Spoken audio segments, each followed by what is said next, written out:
Okay, so I've called this session Creating the Inclusive Classroom and Some Practical First Steps. And what I'm going to do in the next hour is begin by getting us to think about inclusion in general, a bigger picture, because I think we do need to pay attention to that. But also in the second half, to look at, in a practical way, how we as English teachers can promote inclusion or help support any students that have special educational needs, disabilities. So some of you, I think, would have got the pre-webinar questionnaire, and these were a few questions that I asked people because I think they're the sort of things that can influence how we feel about teaching students. We're calling it SEND for the purpose of this, special educational needs and disabilities. So if you haven't seen it already, you might just like to think about your own answer to this. My experience of interacting with people with SEND is extensive, average, or minimal. Now, the reason I ask this is, some of us have a huge interest in this area because maybe it's touched us personally. Maybe we know somebody or we have somebody in our family, and maybe we feel more comfortable with that. But it's quite normal to not have much experience of people in general with special needs, and that can make us feel slightly unsure how to deal with things. So in the survey that we did, we had over 100 answers, about 160 I think, and really people tend to say average or minimal, and that I would say is normal. So I just wanted to reassure people that if you're feeling a bit unsure, you're not, it's not abnormal. And the same thing is when you're meeting people with special needs outside the classroom. Most people in the survey said they felt not completely confident, but generally okay, and quite a few felt a bit unsure. And again, as I said, that can be quite normal if we haven't had that in our lives. It's good to be aware though of that and why we feel like that. And the same thing with learners in the class. Again, it probably depends on how much support you've had, how many students with special needs you might have had in your classroom. Most people said they felt interested but don't think they know enough, which probably makes sense as you're here. And the last one, 4 and 5, are interesting because one of the things people often think is you need specialist qualification to teach students with special needs, and most people said they thought this was true or completely true. And what I'm going to say in this talk is that obviously it may help you, but the first thing we need to do is see the student, the child, as a person and not see the disability or the label, and get to know them the same way as we get to know everyone else, because sometimes a little knowledge can be a dangerous thing, and I'll say more about that as we go along. And in the final one, people weren't sure, actually. A lot of people didn't know if parents have a choice of school, and that's quite important actually, because inclusion isn't necessarily about all students being in the same class. It can be about students being in the best educational place for them, and it is important that parents, particular families, have some kind of say in that. So the context you work in might make it more difficult for you, particularly if parents don't have a choice. So I wanted to start, I think, why should we care about inclusion? It's become a kind of hot topic. Most countries across the world in the last few years have talked about being inclusive and teachers having inclusive classrooms. So if you have ever felt excluded, or that you don't belong, or you're not wanted, you've felt the power of how it feels to not be included. So I feel there is this moral obligation, for everyone should have the right to feel included and to feel like they belong and are wanted. And obviously, I believe education is a big power we can give people. So for me, there's a moral obligation, but also, nowadays there's very often a legal obligation, because many countries have signed up to agreements about including everyone. So professionally, you may feel you have to. It might not be your decision, but it may be something your school has agreed to. But then, the biggest push is if personally we think it's important. And as I said, if you have any experience of, someone with special needs, and you might feel very strongly about this. And if you don't, do remember what it's like to feel excluded. So it is worth thinking about, do we think we should include these students or not? Or if we feel upset that we have to. The other thing that can make it sometimes difficult is the difference between equality and equity. Now, I'm sure some of you have seen this picture before. Equality is the idea that everybody gets the same, and it seems fair, and a lot of schools are built on this system. The problem is people have different needs, and people have different abilities, and need different sorts of support. And this picture shows very clearly that if in the picture on the left, you have 3 boys trying to watch a baseball match. Sorry. They all have the same box to stand on, which means one of them, the small boy, can't see. So equality often means some people get left behind, or they can't take part in things. And, the other thing to think about, it's not about just being in your class, access to education. It's also being about engaged and included. Equity, if you look at the right-hand picture, the 3 boys have different, one boy doesn't need a box, one boy needs 1 box, one boy needs 2 boxes. That's everybody getting what they need. So what we are looking for when we try to create an inclusive classroom is everybody getting what they need, but also students understanding that. It's very challenging for a teacher to do this on their own. One of the big things that we need to think about is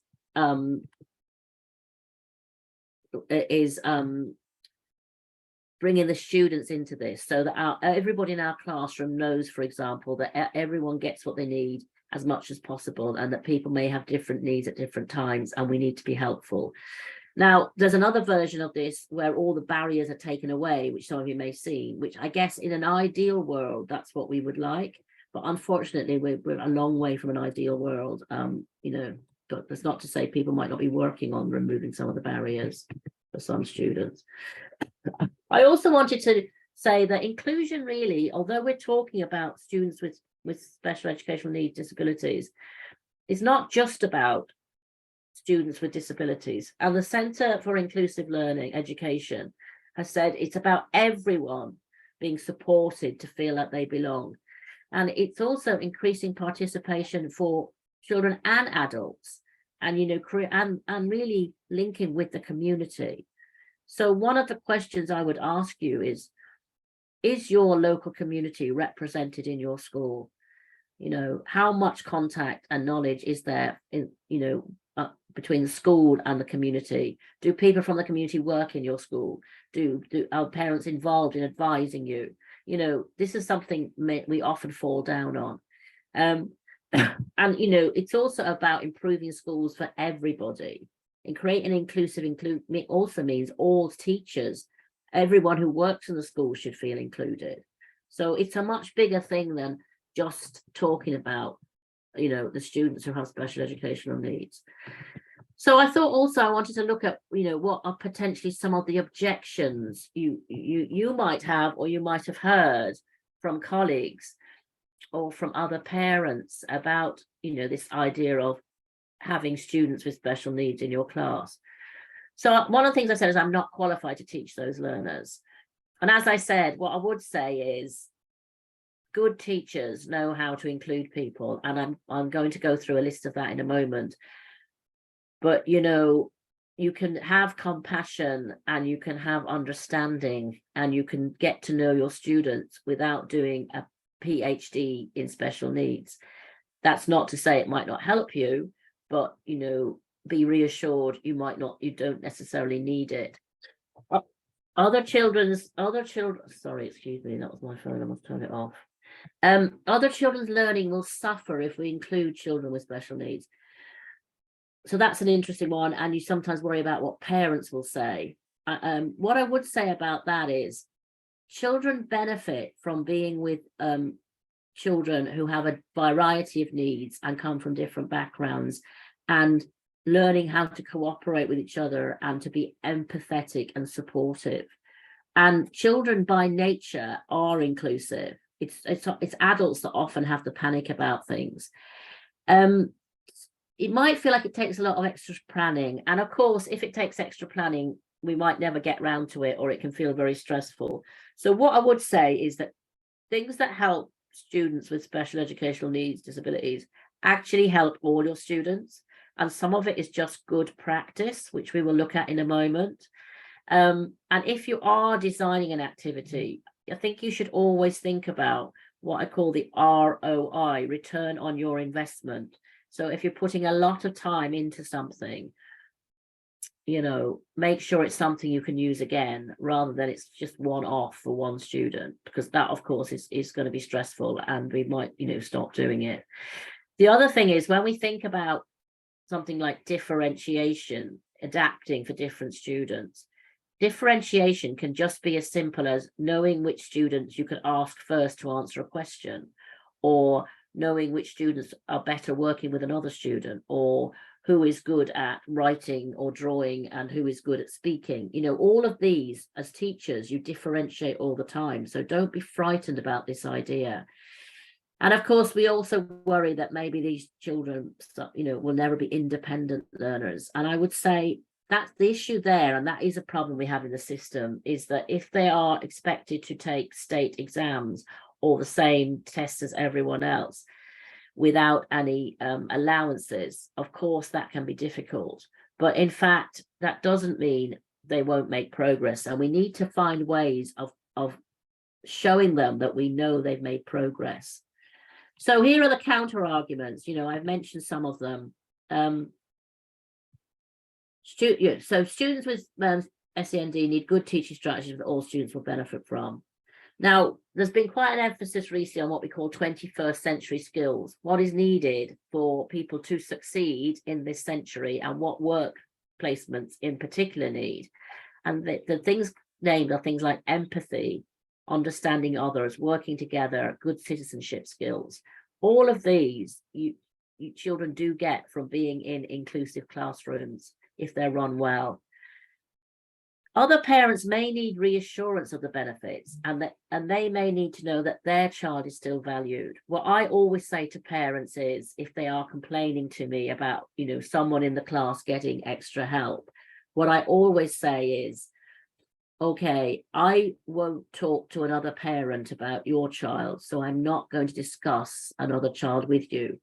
I will discuss what you think your child's needs are and how we can meet them.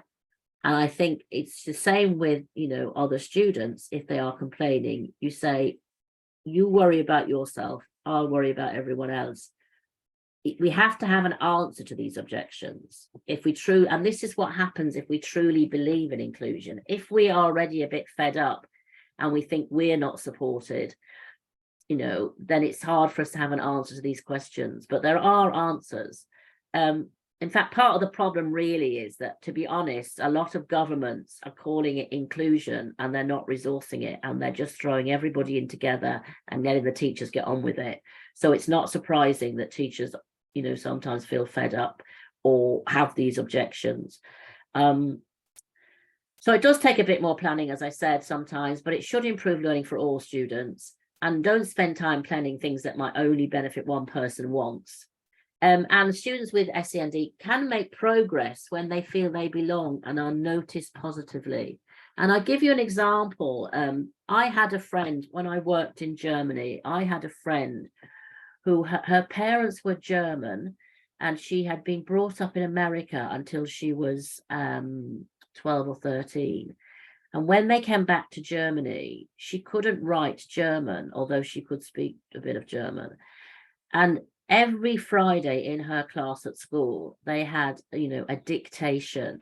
And every Friday she got a 5, which was a fail, which was the worst mark.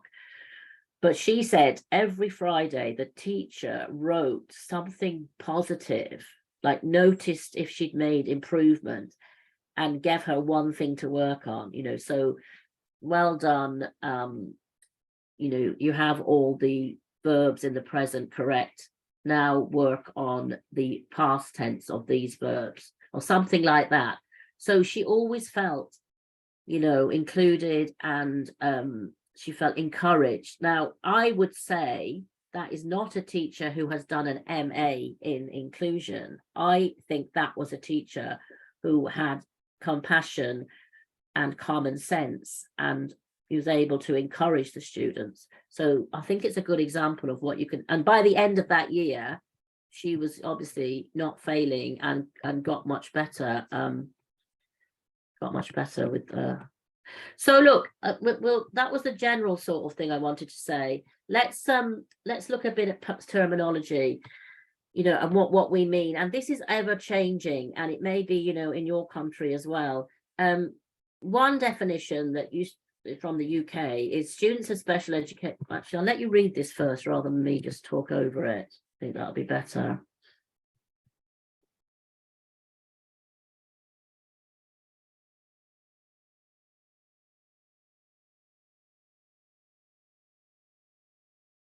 So really, that we're talking about students if they have a significantly greater difficulty than what we expect from that same age. But other terms are used, some people don't like the term special, so it becomes additional educational needs. Nowadays, you will hear the word neurodiversity, which covers, quite a few things, in particular autism and other kind of learning difficulties. The idea that we just have different brains. Obviously, sometimes we include disability, which would include physical and mental disabilities.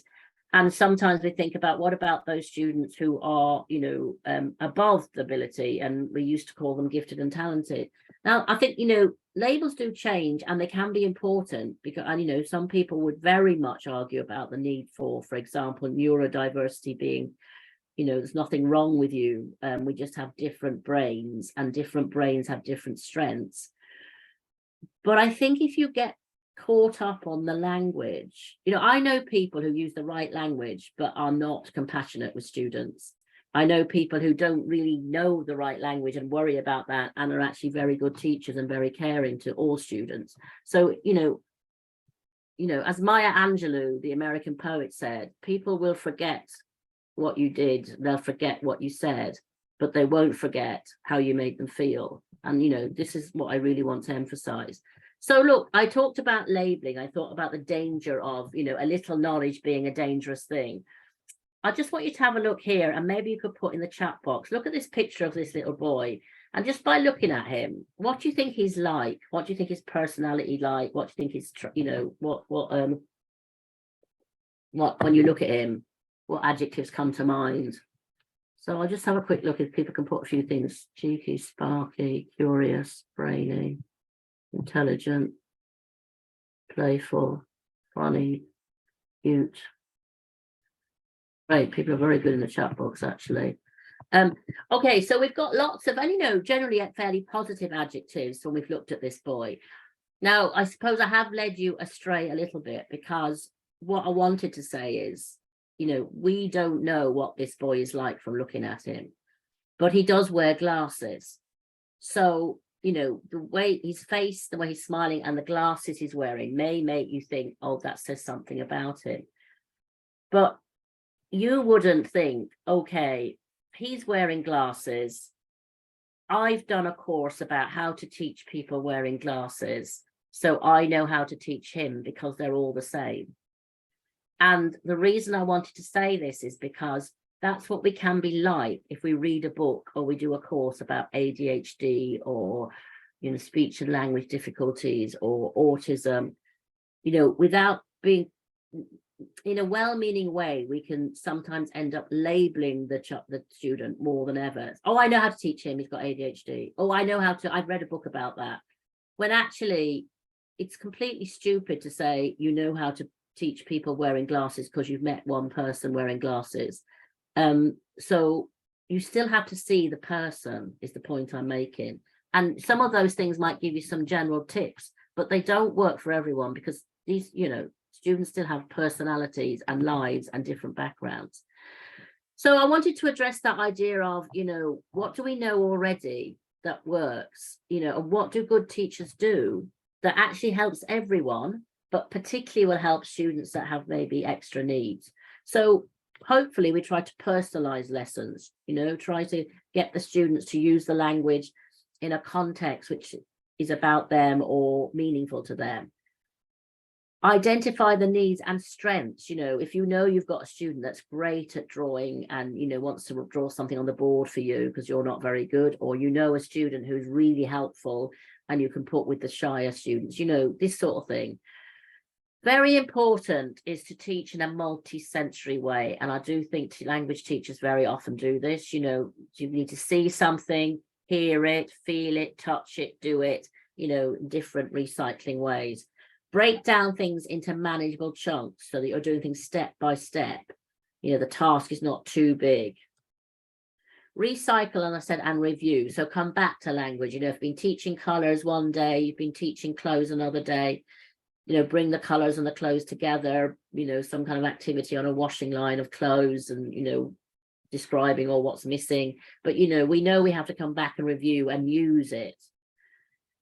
Very important to create an atmosphere where learners can help each other and also recognize, as I said, people of different strengths. Have very clear rules, rewards, and sanctions.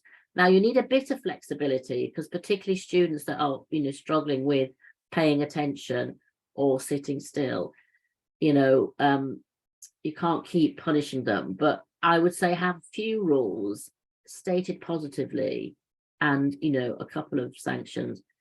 Seating plans and maybe working with the learners. Sometimes I would say to a student, where is the best place for you to sit to learn at your best or to feel safe and to learn at your best?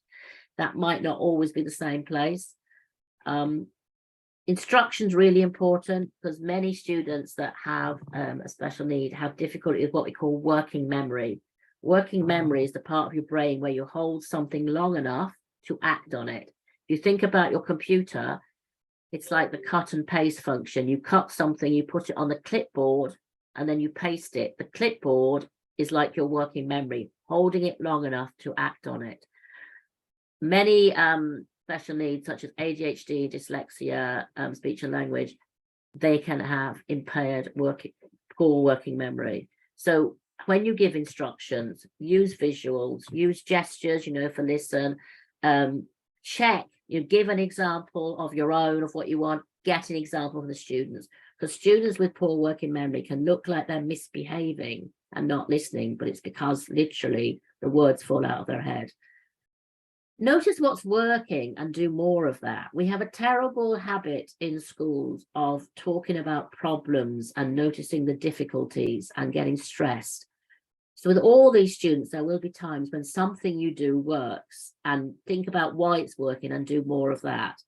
And of course, as I said, like my friend who was trying to learn German, encourage the learners with positive marking and comments and,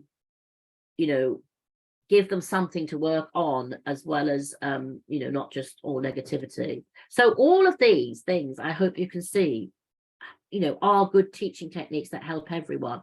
But they are particularly needed by students that have got any sort of additional need. So I just wanted to say that you might also see an increase in students in particular finding it hard to settle to learn, to be motivated after, lockdowns and COVID. And this is not surprising because of what has been happening in our brains.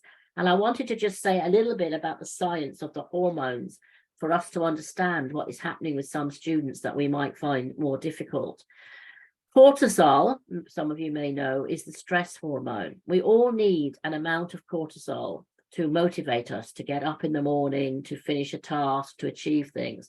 When we feel under stress, when we've been in very uncertain, maybe traumatic situations, such as we all have been in the world pandemic of COVID, we can get too much cortisol in our brain. You will have students as well for whom school is very, very stressful. This is what, particularly if they are finding it difficult. And too much cortisol takes over our thinking brain and floods us with emotions, and we can't learn. So one of the things we need to think about is how do we provide, relaxation techniques in our classrooms to help students to reduce cortisol for them and us.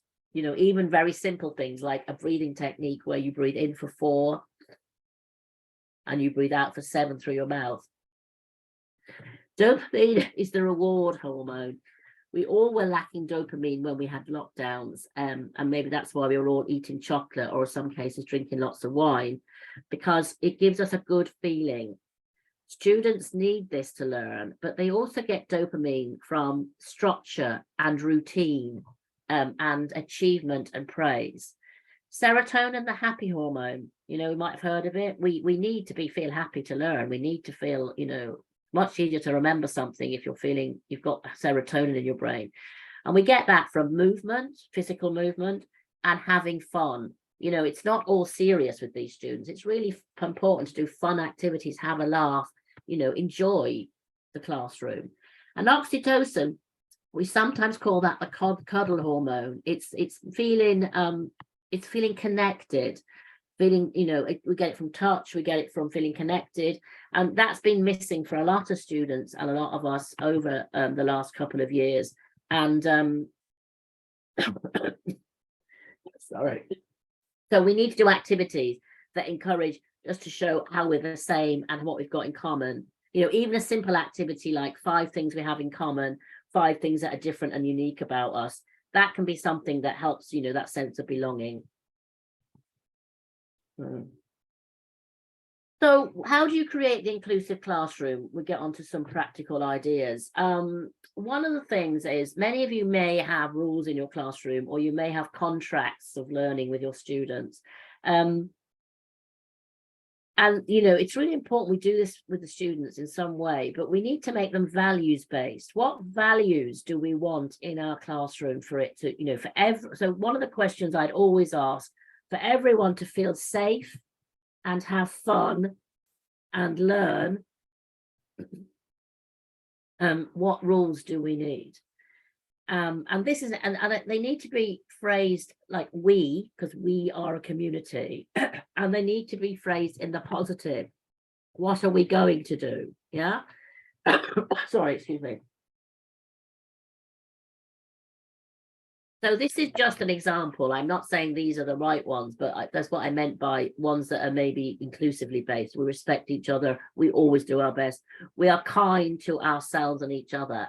I once watched a class in Berlin of a teacher who had 2 classes together of 60 young students, and they all were just getting on with everything really well, and with many different special needs and disabilities. And her one rule for the class was, we are kind to ourselves and each other. And I thought that's a brilliant rule. We listen, we celebrate diversity or difference, we use our words to discuss problems. And this might be an important one. We give people extra time if we need it. This is where the idea of equity comes in. So younger children can learn this through games. And you know, some of you may know these kind of circle time games. You know, the way we learn the importance of rules really is when we start to play and play with others, and we play a game together. And sometimes in schools, if we're not careful, the rules can seem like something the adults want, that, you know, the kids just have to obey or kick against. You know, those of you that teach adolescents, you know, in secondary school, I'd always say we should probably realize most teenagers come to school to meet their friends, and the teachers just get in the way of that sometimes. So, and if we're not careful, it's just them against us in terms of rules. So one way for the older students is the contract I just talked about, you know, for all of us to feel safe, have fun, be together in a good way. What do we need? But younger children, you can do it through play.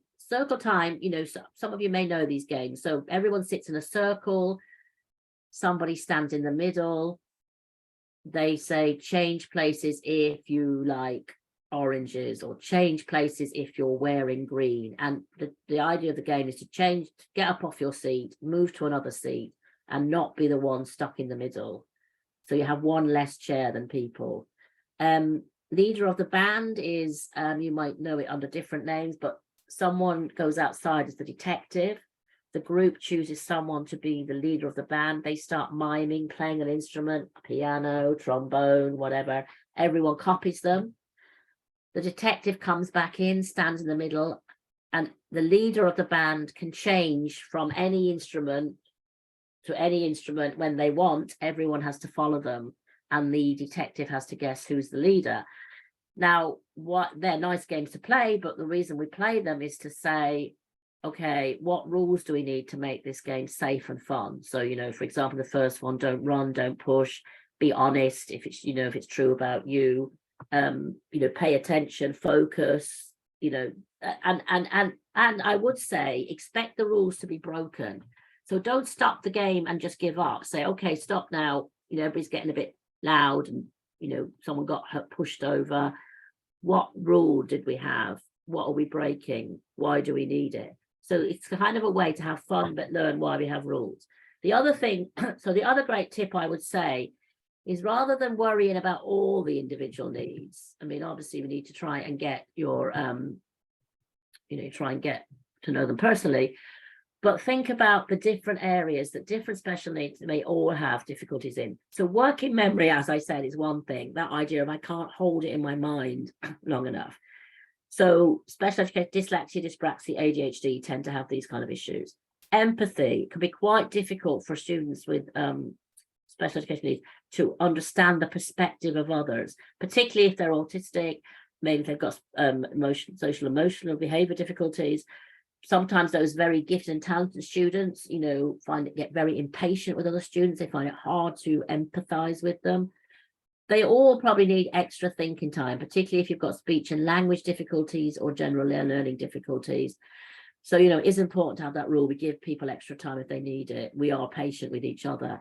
Self-esteem. Now, interestingly, research done on students with dyslexia who managed to go to university, research done by a colleague of mine, Sally Farley, who wrote the OUP book with me.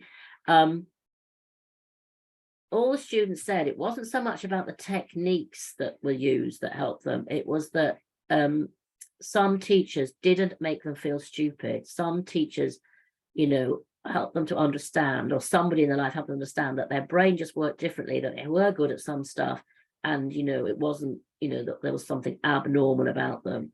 So that self-esteem thing is really important. And anxiety, you know, we've got a lot of anxious students in the world at the moment as well, on top of the ones that had it anyway. So, you know, we need to recognize that. We're probably quite anxious ourselves in some ways. So supporting working memory, what can help?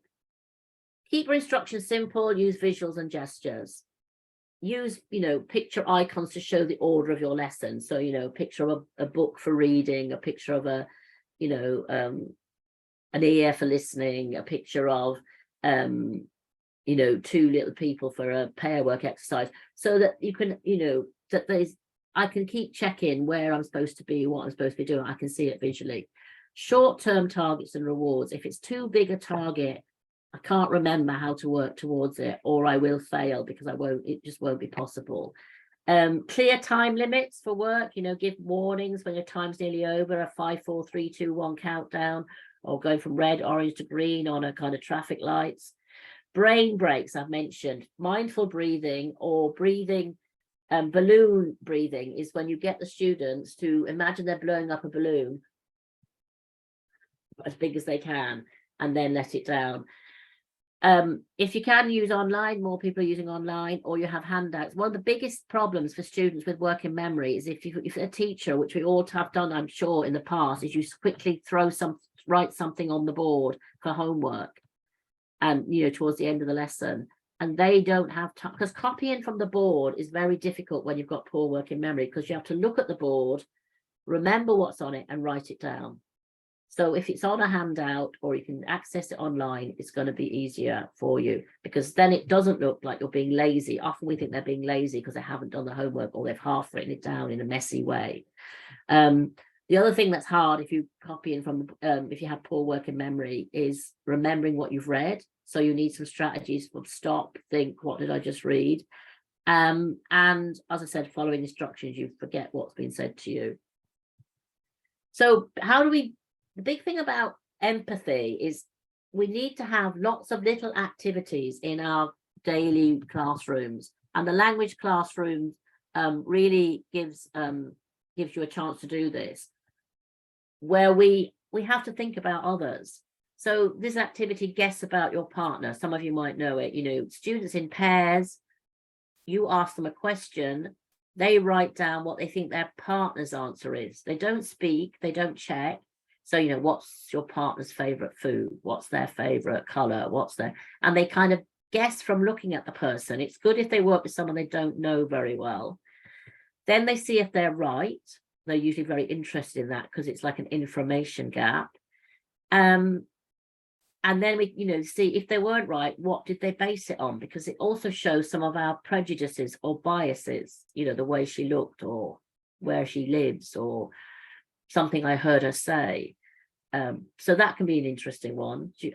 Another one is, surveys where you guess about the class, all of us, some of us, none of us. So you write, everybody finishes those sentences and then they go around and they ask people, all of us like coffee, some of us like tea, none of us drink lemonade. I don't know, whatever it is you want to practice. It could be language you're practicing. Of course, the thing about the language classroom is you can take the subject and you can use the same framework, and then obviously you find out, was I correct, was I right about the class? Backs to the board is an activity where one student is sitting with their back. Students work in teams. One student has their back to the board. 4 other students in their team have to describe a word that's put on the board. If they get it right, they all move places. So you have to really communicate and listen to each other.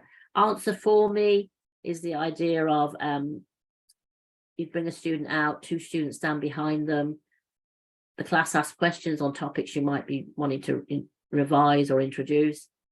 And the people behind have to answer as the person in the chair by guessing what they think their answers are. The person in the chair either shakes their head or nods their head to say if you're right. Reverse role play, if you do role play in your class, it can be very helpful to clap hands, freeze, change roles, freeze, change back, see what it's like to play different roles.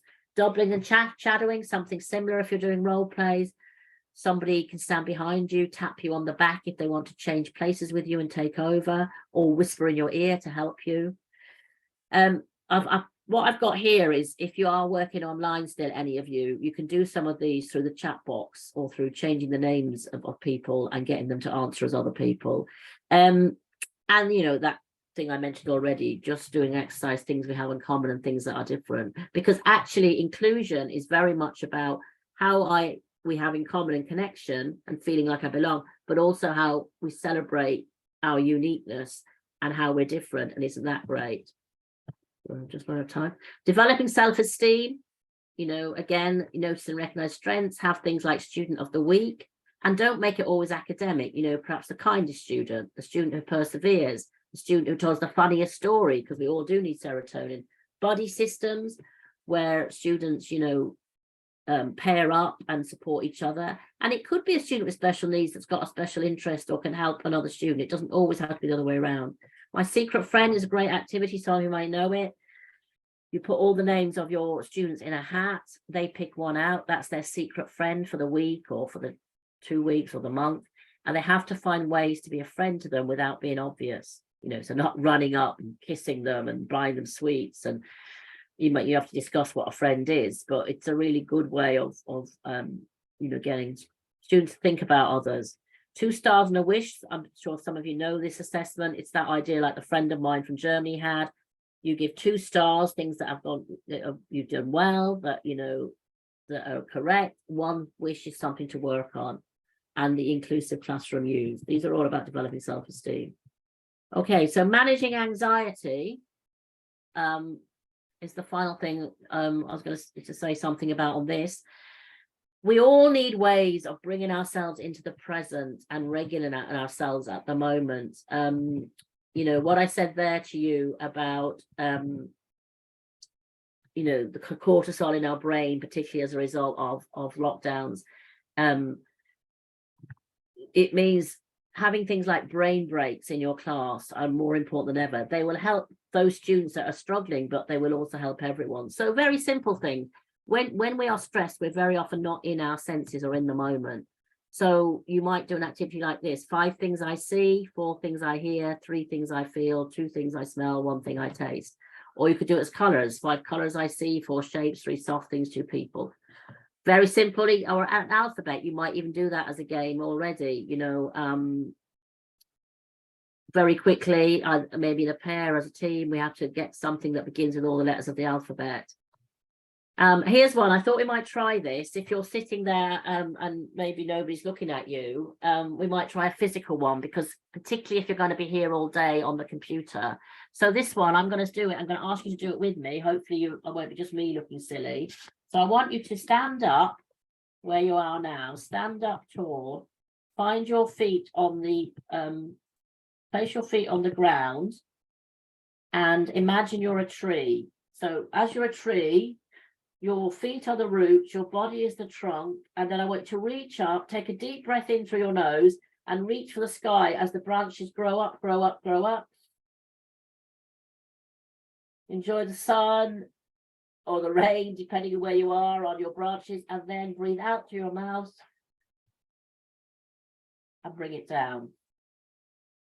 Okay, and we're going to do one more now while you're standing up. One thing is we can do is stomp away the anxiety. So we're just going to stomp, stomp, stomp, and then blow out the anxiety. Just stomp, stomp, stomp, and blow it all away.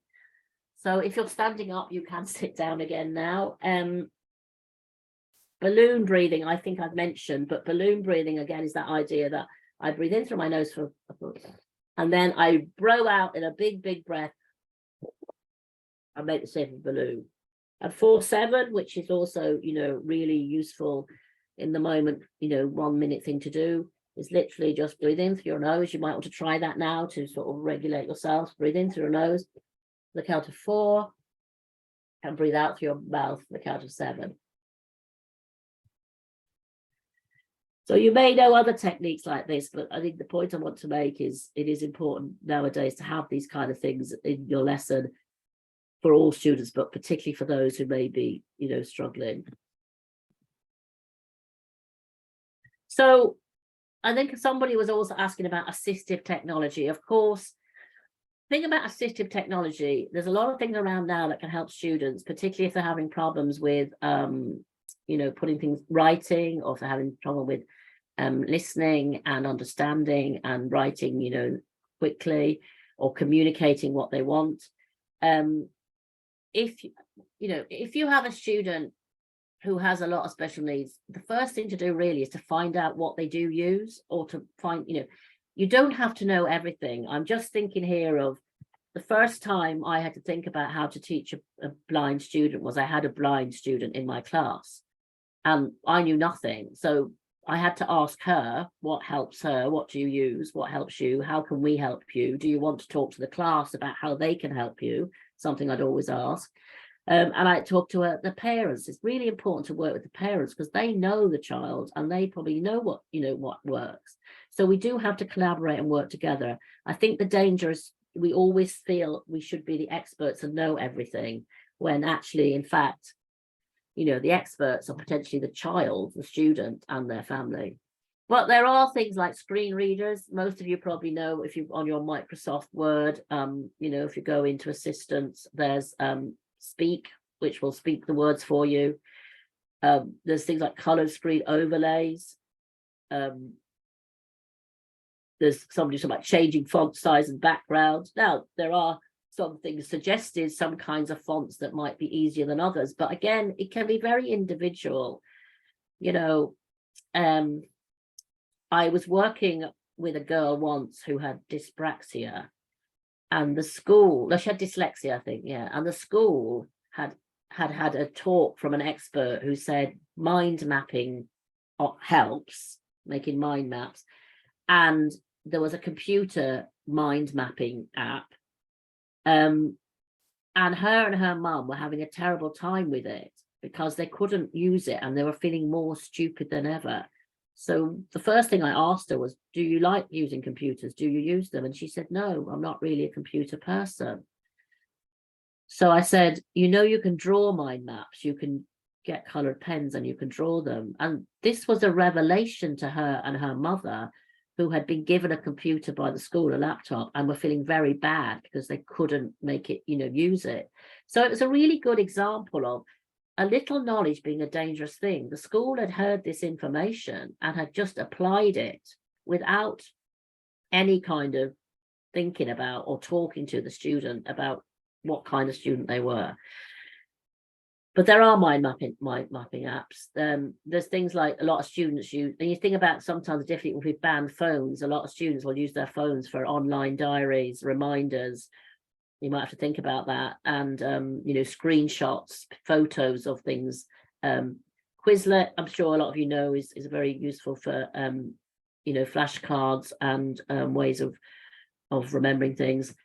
Captions and subtitle options, obviously, I think maybe some of you might even have put them on. Captions can be a bit strange because depending on the accent of the person talking, they might be telling you some strange things. And obviously screenshots. I mean, there's a lot of stuff out there. You don't necessarily need to know it all, but maybe you need to have the chats with the students and the families or your or other colleagues to learn what they use or to help them work out what they could use. So I've gone quite quickly through that. I am aware it's 11:20. If you want some further information, this is only an introduction. My websites are the Learning Harbour, and if you're interested in the effects of trauma and, you know, all the things I was talking about with COVID, my other social enterprise is Trauma Responsive Education. Paul mentioned my books. The one for OUP is specifically about inclusion, and a lot more of these activities are in it. The Oxford Teachers Academy, OTA, some of you might know that was an online course. And obviously Teaching English has lots of really great resources, articles on all sorts of topics, and videos on all sorts of topics to do with inclusion. So it's definitely worth looking that up. So I'm going to stop sharing now, and I think we might just have time for a couple of questions. Melissa? We have, it's me, sorry. Oh, sorry, Paul, yes.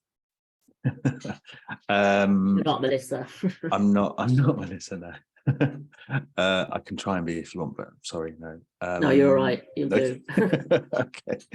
Okay, yes, thank you, Mari. That was great. Really, really interesting. I was sort of trying to pay attention as much as possible whilst also dealing with various emails from people who couldn't get in, but I was paying attention, so I did get a lot. There's a lot of questions. Perhaps the last one in the Q&A is quite an interesting one. It's about parents, and if parents don't acknowledge that their children have a learning disability, and how you can work together. I just wondered if you have advice. And that's that. I saw that question when it came in, and it's a very good question because, you know, still in many parts of the world, it's seen as a kind of stigma to think if your child has a special educational need or some kind of a failure, you know. So what I would say is the conversation to have with the parent is maybe it's not so much about the special needs, but about all our brains work differently, and you know, your son or daughter, we've noticed, has these strengths. You know, they're really good. I mean, if you're talking, for example, about dyslexia, they're really good at answering class. They're really creative. I've noticed, though, when they write, it doesn't always show how good they are.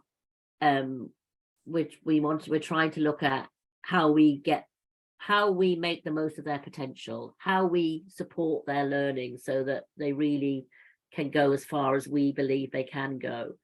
And we think maybe it's just the brain works a little bit differently with these strengths, but also maybe you could look at what extra support is needed. So I think you have to, and I think also the thing is to acknowledge their feelings. You know, if the parents are getting upset or angry, I think somebody said that in chat box, it's really important to acknowledge, yeah, I understand this, you know, I understand this is upsetting, or maybe you're feeling disappointed, or it's not an easy thing to talk about. And, you know, that's normal. You know, lots of people feel like that when we first start talking about it. But we, you know, I really do think it's about us getting the best for your son or daughter and helping them achieve the potential they have, and how we support them best. So sort of keep the focus on the learning and the potential and the strengths, but acknowledge the feelings, I would say, as well as the parents. Okay, great. Thank you, Mari. That's great.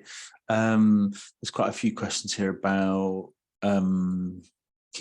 having students separate or merging them. I mean, you've kind of covered it really in the session, I think. But if you kind of, I suppose, if people are working in contexts where students with special educational needs or disabilities are kind of separate, how would you kind of? I mean, you know, that's why I said at the beginning, that question I had, you know, I'm very aware that people work in, you know, different contexts. If you have special classes, it might be worth thinking, if it's kind of on the same campus or in the school, what are the things people can do together? So, you know, here in Ireland, they do have separate autism classes very often. But then there's things like certain breaks, certain kind of art, sports activities, certain parts of the day where they might come, you know, they might come into class, or they might have a buddy that, you know, buddies up with them. And I suppose just if you can't do that, it's just if you do see them around the school, or if you do, you know, try to have a normal reaction yourself to them. And I did see one question. I think we should be very careful about talking about normal and not normal. You know, which is why people like this word neurodiverse. But you know, which of us is normal? Like, none of us are normal, you know. So I think being careful about how you even say things to yourself about other students could be important. I guess it's kind of a case as well of educating those students in your class who, I mean, I'm just looking at another question here from Fernanda about students in the class, or how do you deal with parents who have children with no disabilities who refuse to have their children in the class? But that, we've kind of touched on that. So it's more, I suppose, about the awareness of the students in the class. I think well, I mean, that's about how you manage your school. Like, you know, if you're a private language school and they refuse, then I wouldn't be taking their business. But, you know, that's what I meant about how strongly you feel yourself about inclusion might be an issue, particularly if you're leader of a school. But I do think you can talk to those parents about, I think the whole thing about in the 21st century, we are a diverse community, and research shows we need these kind of skills to get on, and your children will get those kind of skills. And what I would say is, as I said at the beginning, Paul, children, they might test you as a teacher. They might say, oh, why is Paul getting extra help? But they know, really, like deep down, they know. So if they're looking for the adult to see what the adult will say. So if you have an answer, which is, mine would normally be, look, you don't need to worry about Paul, you worry about yourself. My job is to worry about everybody. Show me what you've been up to. You know, let's have a look at what you're doing. What problem have you got there, or what's happening there? You know, you know. And the same with parents. I always say to parents, I'm not going to discuss I would never discuss your child with another parent. So I'm sure you agree it wouldn't be right for me to discuss that child with you. But I will discuss how we meet your child's needs. You know, and I think it's about having a response, and then because we might feel a bit shaky ourselves or not sure ourselves, or maybe if we're honest with ourselves, maybe we think we shouldn't have to do it. You know, that's what I meant by my first point. We do have to ask ourselves, do we think it's important enough? Okay, great. It's interesting, you sort of touched on COVID a little bit in the presentation. I was just reading an article yesterday about the brains of, I don't know if you saw it, brains of post-pandemic teenagers show signs of faster aging. It's going to be... No, a colleague sent me it. I think we have to remember as well, if you know, it's a whole other topic, but students that were in lockdown will have had very different experiences. So some will have blossomed and bloomed, you know, and some will have been in maybe homes where people lost their job, or were very anxious, or there was mental health issues, or domestic violence issues, and they have not had reliable adults around them. And so they may well be 14, but they could be like a 12-year-old, you know. Their brains will have been affected, as have ours, which you know, my big annoyance at the moment is all over the world, education systems are acting like, oh, it's all over and let's just get on with it, when we're not really acknowledging, you know, the effect of the trauma on the brain, really.